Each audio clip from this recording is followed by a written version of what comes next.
la chair de poule.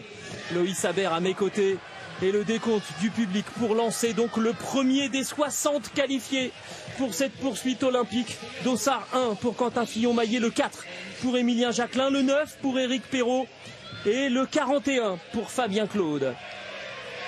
Quentin Fillon-Maillet, c'est lui qui a fait les meilleurs temps du premier tour du sprint et de l'individuel. Donc autant dire qu'il n'a pas besoin de forcer le talent sur ce premier tour, juste ce qui est comme il a fait sur ses courses à départ contre la montre.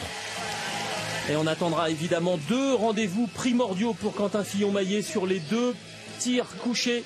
Le tir couché pour Émilien Jacquelin, le premier rendez-vous déterminant dans cette poursuite du champion olympique en titre.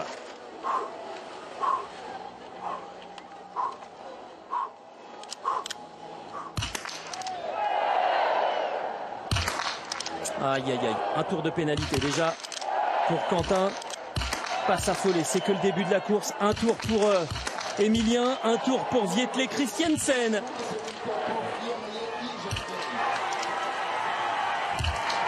Martin Ponsiglioma, le seul à faire le plein là parmi les 5-6 premiers. Il y a du temps à gagner là pour Johan Olaf Botten et surtout évidemment en ce qui nous concerne pour Éric Perrault. Il n'y a pas eu de grosse casse, mais il y a beaucoup d'athlètes qui sont partis faire un tour quand même. Allez, et le plein pour Perrault, beaucoup plus vite que Johan Olaf Botten. Oh, attention le bâton. Ah, allez. Et il a décidé de repartir sans bâton. Ah non, il a emmené celui de Botten. Alors que les 2 Français sont toujours devant. Quentin Fillon-Maillet, Émilien Jacquelin. Allez, moi je signe pour une petite explication au sprint entre les 2 à l'arrivée. Elle est loin. Pour le titre, hein, évidemment. Elle est loin. Elle est loin. Il y a 2-3 péages à passer encore. Le deuxième tir couché avec Quentin Fillon-Maillet et Émilien Jacquelin qui rentre sur le pas de tir. Une faute tout à l'heure pour l'un comme pour l'autre et c'était le cas aussi pour Vietle Christiansen qui est arrivé avec 8 secondes de retard. Dans ce groupe de tête, seul Martin Ponsiglioma a été impeccable. Et un petit clic là pour Quentin. Et Émilien qui attaque. Oh là là, ce tir couché d'Émilien Jacquelin alors que Quentin commet une faute sur sa deuxième balle. C'est rapide, c'est une arme monumentale parce que là il va prendre 8 secondes à tout le monde juste en vitesse de tir et en plus il leur met la pression, il les force à sortir de leur zone de confort. On entend la régularité des balles, mais on entend aussi les impacts, le bling plutôt clair pour des balles qui rentrent et le paf plutôt sourd pour des balles qui sont dehors. Donc les athlètes ont beau être dans leur bulle, ils savent ce que font les collègues à côté. Ouais, et 2 tours de pénalité finalement pour Quentin Fillon-Maillet, principale victime là, de ce deuxième tir couché. Ça passe pour Samuelsson. Botten va retourner sur l'anneau de pénalité. Dole et Perrault qui font le plein, 10 sur 10 pour Éric Perrault. Les Italiens sur le pas de tir. Et là évidemment tous les transalpins retiennent leur souffle. Lucas Hofer, les balles qui mettent un temps infini à sortir pour Tommaso Giacomel qui va retourner sur l'anneau de pénalité.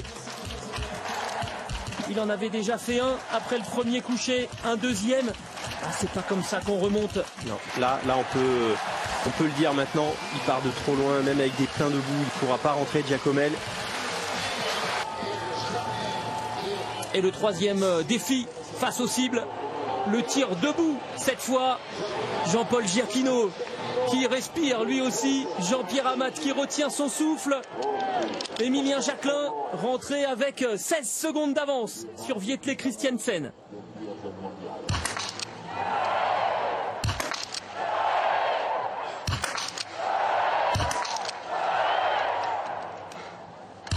Ah, il s'est repris, c'est fort ce qu'il a fait. Et là maintenant, c'est lui qui a les cartes en fait, tout simplement. C'est lui qui va distribuer le jeu. C'est long pour Vietle Christiansen, mais Vietle Christiansen a la capacité à reprendre du temps en piste, à à Émilien Jacquelin, sauf qu'il va aller tourner. C'est un scénario qui est très très intéressant là pour Émilien Jacquelin. Et ça va tourner aussi pour Sturla-Legrid. Ça c'est pour Eric ça. Ça c'est une petite ouverture pour Eric. Martin Ponsiglioma solide aussi. Le Suédois. Allez Eric, la dernière. Oui, c'est bon. Voilà, l'ouverture il l'a pris. Pour Éric Perrault. Ah, ça serait bien aussi évidemment que Quentin Fillon-Maillet fasse la même. Allez, encore une balle Quentin. Oui, c'est bon. Et Dole, il fait un tir. On n'a même pas vu si la dernière balle était rentrée pour, j'imagine, hein, pour Dole. Allez Emile, chercher les économies. C'est lui qui a les cartes, hein, qui distribue le jeu. Donc chercher l'économie pour l'instant. En compagnie d'Émilien Jacquelin, en tête avec plus de 30 secondes d'avance. On est dans l'avant-dernière boucle de cette poursuite olympique. Le double champion du monde qui, pour l'instant, fait un parcours quasi parfait. Une seule faute sur le pas de tir. Il y en a qu'un désormais qui est à 15 sur 15. C'est Éric Perrault. Un qui est magnifiquement bien placé. Et en plus avec les stats qu'on lui connaît, c'est Éric Perrault. Hein. Et Christiansen aussi est pas mal, hein, en embuscade derrière Sturla-Legrid. Allez, le tir debout. Et si c'est 5 sur 5, déjà ça sera du métal, quoi qu'il arrive.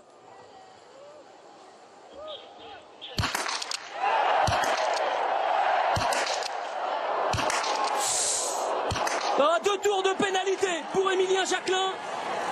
Désormais, c'est Martin Ponsiglioma qui a les cartons en main. Il ne s'est pas simplifié la tâche. C'est pas simplifié la tâche parce que c'est l'avance qu'il a sur le deuxième groupe dans lequel il y a les deux Norvégiens et Éric Perrault. Ah, il s'est remis dans le jeu là. Il s'est remis dans la mêlée. Émilien Jacquelin. Et il a cette info forcément, Martin Ponsiglioma, et les autres aussi. Ah, c'est le jour. J'avais dit que c'était improbable et c'est le biathlon. Le biathlon, c'est improbable par définition. C'est les Jeux Olympiques et ça va tourner pour Éric Perrault. Il est incroyable. Ça va tourner pour Vietle Christiansen. Sturla-Legrid qui fait le plein. La bonne opération pour le Norvégien. Un Suédois, un Norvégien. Et derrière la meute avec Émilien Jacquelin. Le face-à-face. Et Sturla-Legrid. Ah, on s'est fait des amabilités après le sprint. Et Legrid, il a raison. Il a raison. Sa seule chance, c'est de mettre en route tout de suite. S'il attend le sprint face à Émilien, il n'a aucune chance. La dernière boucle est plus longue que les autres. Bon, lui, on n'ira pas le chercher. Non, on n'ira pas le chercher. Là, ça appuie. C'est de l'or pour Martin Ponsiglioma qui va venir s'inviter dans le tableau des médailles du biathlon de Anterselva 2026.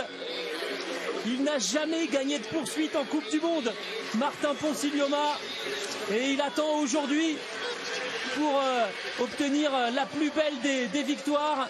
Ouais, c'est bon pour Émilien là, il a retrouvé un petit peu de fraîcheur. C'est pas du grand ski, hein.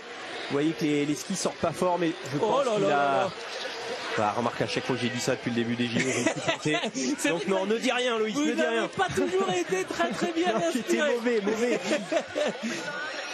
Et lui, il peut en profiter. Il peut en profiter, Martin Ponsiglioma, de cette dernière centaine de mètres de course. Les drapeaux suédois qui vont s'agiter un petit peu plus fort que les autres. Le jour de gloire. Qui va faire du bien à la Suède là. Hein. Ouais, c'est la Saint-Martin. Aujourd'hui, le titre de la poursuite pour Martin Ponsiglioma. 3e victoire en carrière, la plus belle, assurément. Pour Martin Ponsiglioma. La 2e place pour Sturla-Legrid qui n'avait jamais obtenu de podium cet hiver et qui en enchaîne donc avec un 3e consécutif sur cette Olympiade. Médaille d'argent pour Sturla-Legrid. Faut continuer là. Et le petit signe, il m'a fait peur Émilien Jacquelin. La voilà, cette médaille de bronze pour Émilien Jacquelin. Et les mains écartées pour Éric Perrault, la médaille en chocolat, c'est pour lui aujourd'hui. C'est une belle course, hein. Ouais. C'est une belle course qui fait Éric, qui va forcément avoir des petits regrets sur cette balle du dernier debout. mais c'est encore une sacrée course qu'ils font les Français. Et regardez la bagarre jusqu'au bout, alors qu'il n'y a pas de médaille pour cette explication, mais pour le sport, parce qu'on ne sait pas faire autrement. Pour Quentin Fillon-Maillet et Campbell White, photo finish pour la 7e et 8e place. Ça ne changera rien au palmarès de l'un comme de l'autre, mais pour l'honneur